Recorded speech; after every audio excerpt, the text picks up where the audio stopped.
लोग कहने लगते हैं फिर यादव समाज आया कहां से।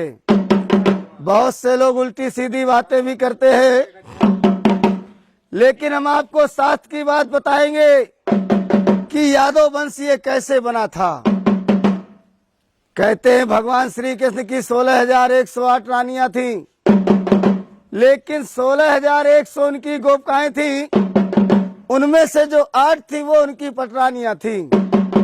8 पटरानियों में जो रुक्मिणी नाम की रानी थी, रुक्मिणी की शाखा में एक प्रद्युम्न नाम का पुत्र हुआ था। प्रद्युम्न से अनिरुद्ध हुए थे, अनिरुद्ध से 4 पुत्र पैदा हुए थे। वो कौन कौन से पुत्र हुए थे? गज, चाड़ूराव, दड़पहार और तिबाहू नाम के 4 बेटे हुए थे। यहीं से अपने यादव समाज का बंटवारा होना शुरू हो गया। जो गज के वंशज हुए इनको बिहार की गद्दी दी गई, जो यादव के नाम से जाने गए साहब। जैसे बिहार में लालू प्रसाद यादव हैं, ये यादव वंश के यादव हैं साहब। दूसरे पुत्र जो चाड़ूराव हुए थे, इनको हरियाणा की गद्दी दी गई थी। हरियाणा प्रांत में अपने यादवों को राव साहब कहा जाता। वहां पर यादव अहीर कुछ भी कहते रहो, यादवों के घर नहीं जा पाओगे। जब राव साहब कहोगे तब यादवों के घर पहुंच जाओगे। तीसरे पुत्र जो दड़पहार हुए थे, इनको देवगिरी की गद्दी दी गई थी। इनको महाराष्ट्र का राज दिया गया था। इनसे जो वंश चला उस वंश का नाम रखा गया देवगिरी यादव। चौथे पुत्र जो प्रीतिभाव हुए थे, उनसे रोहिले यादव यदुवंशी यादव बने थे साहब। हमारा कहने का मतलब ये हुआ कि आप लोगों का जो वंश है ये प्रीतिभाव से निकला हुआ वंश है। आप लोग यदुवंशी यादव हैं, जो भगवान श्री कृष्ण के वंशज है साहब। इधर भगवान श्री कृष्ण की दूसरी रानी जामवंती थी, जो जामवंत की पुत्री थी। उससे 2 पुत्र पैदा हुए थे, दृढ़ और श्याम। जो श्याम के वंशज हुए वो जाडेजा यादव, सिंधी यादव कहलाए, और जो दृढ़ से वंश चला था वो डढ़ोर यादव और कमरिया यादव बने थे साहब। जैसे कि मुलायम सिंह यादव हैं, भी कमरिया वंश के यादव है साहब। इधर बलदाऊ जी की शादी राजा रेवत की पुत्री रेवती के साथ में हुई। इनसे निषद उन्मुख नाम के 2 पुत्र हुए। इनको महोबे मध्य प्रदेश का राज दिया गया, जो बनाफर यादव और दौआ यादव के नाम से जाने गए साहब। ये जो अलाउद्दीन थे बनाफर कुली के यादव थे।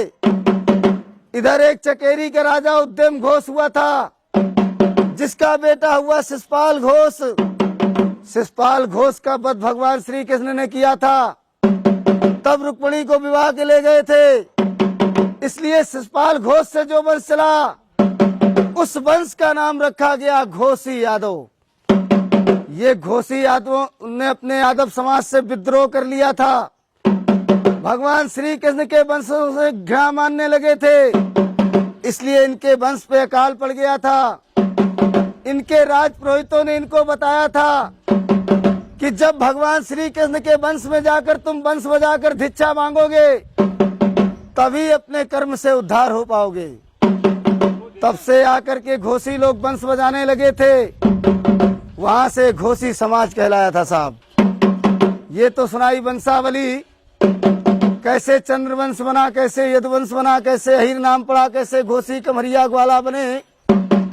अब एक मिनट के लिए अपने यादव समाज के हम कुली बताएंगे कि यादवों में कौन कौन सी कुली होती है साहब।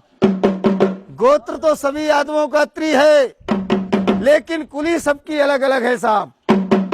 जैसे कि तुम्हारे ज्वारी है, राव है, दौआ है, किसनौट है, मजरोट है, घोसी है, कमरिया है, डढ़ोर है, गिरवरिया है, नागरिया है, ग्वालवंशी है, ग्वाला है। तुम्हारे पचोमार है, वाईमार है, दादा मार है, काठ है, दिसवार है, सुकरिया है, पापट है, बरतरिया है, रोरिया है, उधैनिया है, रजवनिया है, ओड़ा है, भुसिया है, बानरे हैं, नुनेरिया है, रहेस कुली है, लौदिया है।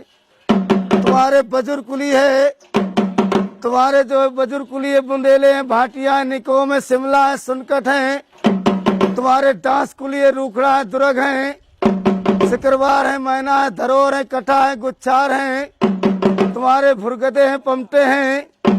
तुम्हारे राणा कुली है, कारे हैं, तुम्हारे दिसवार हैं। ऐसे करके 284 कुली है अपने यादव समाज में साहब।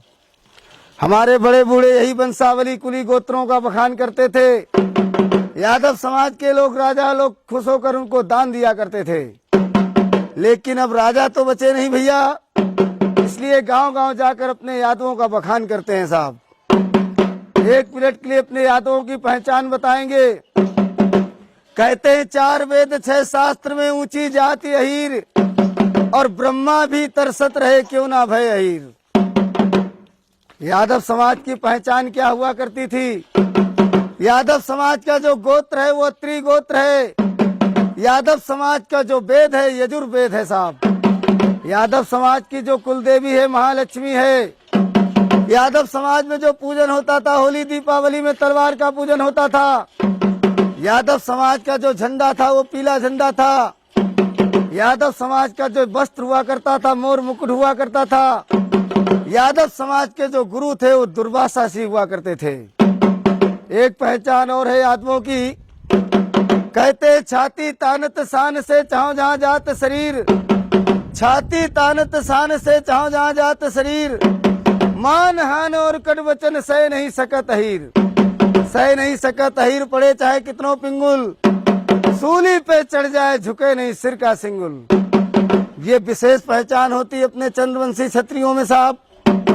लेकिन बहुत से यादव लोग ऐसे भी मिलते हैं भैया जिनके